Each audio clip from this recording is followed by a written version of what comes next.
Good morning, welcome back. It is Tuesday, and we are getting ready to rip another one of these 2022 value packs of Panini Donruss.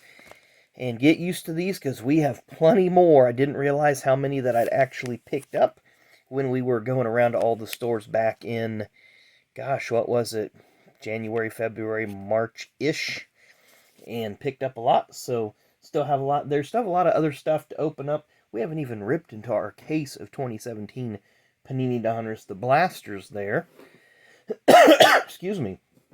And just a couple thoughts on the race at Gateway or Worldwide Technology or whatever. And it kind of goes around to, talking about Wilkesboro, Martinsville, and the Coliseum and all these flat tracks. This next Gen 7, whatever you want to call it, this car is just not good. Well, I don't want to say the car's not good, because on the mile and a halfs and the speedways and stuff, it seems to be producing some really, really good racing.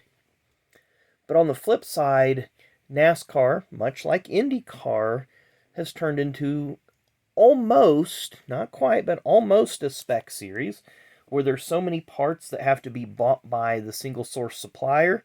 And when every team is given the same tools to work with, and the cars are all the same speed, you can't pass when you're going the same speed. If you're driving 55 miles an hour down the interstate, and you're going behind somebody at 55 or 65 or whatever the speed limit is, and you're both running the same speed, you're never going to pass anybody. And that's kind of what we've reached right now, where everybody's running the same speed.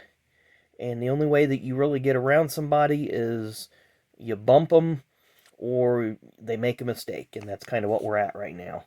So that's just my observation. Maybe you see some things that are different. But my thoughts on that. 2 minutes in, we haven't seen a card yet, so let's get ripping. Just some extra thoughts after having a couple days to digest the race on Sunday.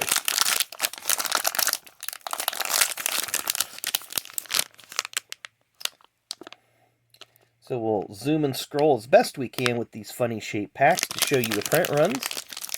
And if you are new to the channel, we do like to show you the print runs and show you what cards can, like the inserts, the parallels, and so on and so forth. No thick cards, but that doesn't mean that there's not an auto buried somewhere in there. Be nice if we did. Mike Harmon, who is basically now a car owner in the Xfinity Series, raced there several years now.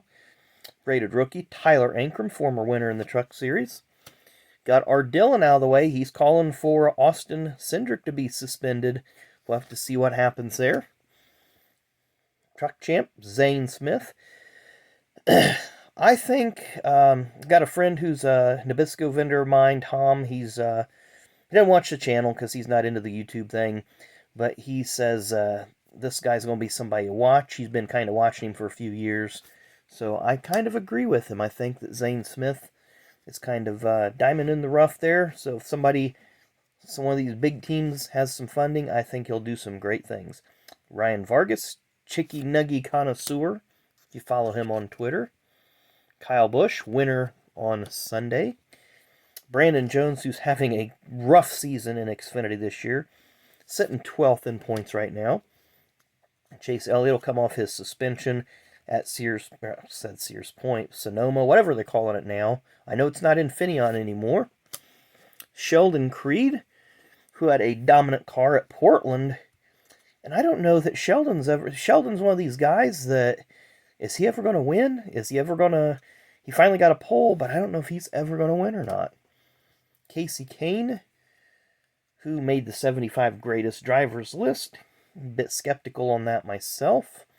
But that's something that I need to get into, need to do a video of who I think the 75 should be versus the 75 that made it. One of them that should be on there, without question, Richard Petty, 200 wins.